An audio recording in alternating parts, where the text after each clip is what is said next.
Hi guys, it's Doc's Market Minute for Friday, January 29th. I'm looking at the spiders here, and we're seeing a nice little rally. It's up almost 2% today.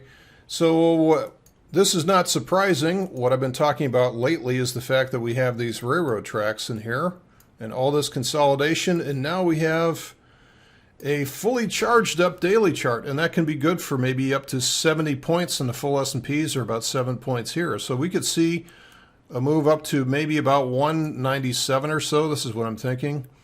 And I would say the stretch goal for this is going to be up at about 200. So you can see kind of this confluence of support, which is going to be overhead resistance at this price level, which is round number resistance at the 200 level, as well as the 61.8% fib, which is again just shy of 200, as well as this trend line. I think those are all going to come together to conspire to at least give a pause to any upside advance. Now, I'm not guaranteeing that we're going to continue on this.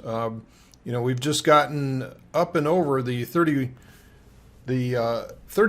retracement of this. Let's actually take this one down to where it is, so you can see that the 38.2 retracement has been pierced today, so that's good news. But what we often find is that these overhead fib levels can provide resistance. So maybe the 50% fib is going to provide resistance there. Or we could see it go all the way up to the 61.8. I think we would see some type of reaction if the price gets to there. I don't expect to see a V-bottom from these levels. I think there's just too much damage been done.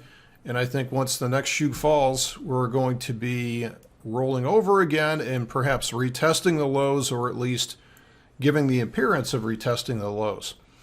If the price goes lower from there, then we know that we're definitely in a volatile and trending market, which is another way of saying a bear market to the downside. Okay, so with my thought that this 200 level is going to be difficult to pierce, how can I design a trade to deal with that? Well, certainly what we could do is we could sell call spreads up here, vertical call spreads that are at the 200 strike. However, what I'd like to do is I'd like to set something up that provides me, if the price does get up to that area, instead of sweating it out, I'd like to be in a position where we could actually improve our profitability on that level. And this is why I've been using these short call diagonals, and the reason why I think will become apparent once you see the profit chart. Okay, here's the current position that I've got. It's got about 3 weeks left to go for this. So it's the short option is February expiration, so 3 weeks to go. What I like about this is in this type of market, we have zero downside risk. So we put on this trade for credit, which is good. I like that. Okay, so this is not where we're going to make tons and tons of money, is based on the credit. But if the price just continues to drop, I don't care. I can sleep overnight knowing that no matter how low it goes, we still keep the original credit.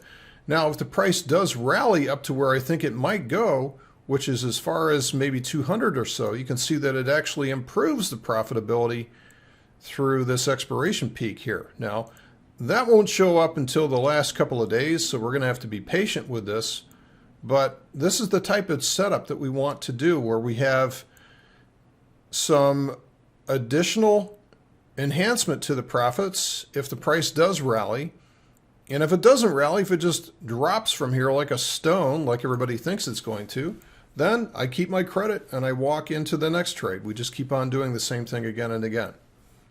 Now, I'd say the hardest part about setting up this trade is that either you have to set it up quickly as the price is going down, or you have to be really patient to let the bounce show up. And right now, that's the biggest challenge, is being patient enough to allow the bounce to work itself into this area. So if you've not already got into this trade right now, there's no way you can get into this trade. It's just too far down the cycle, and we're still too far away from that 199 or 200 level, which is overhead resistance on the spiders.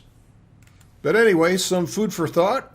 And again, this is what we're doing. We're selling this call option, and we're buying another call option, which is slightly further out of the money. In this case, it's the 201, which is on the next cycle out from February expiration. So this is what a diagonal trade is. And I think we're going to be using many, many more of these over the next few months. That's it for today's Market Minute. Thanks for listening. Have a great weekend. See you back here on Monday.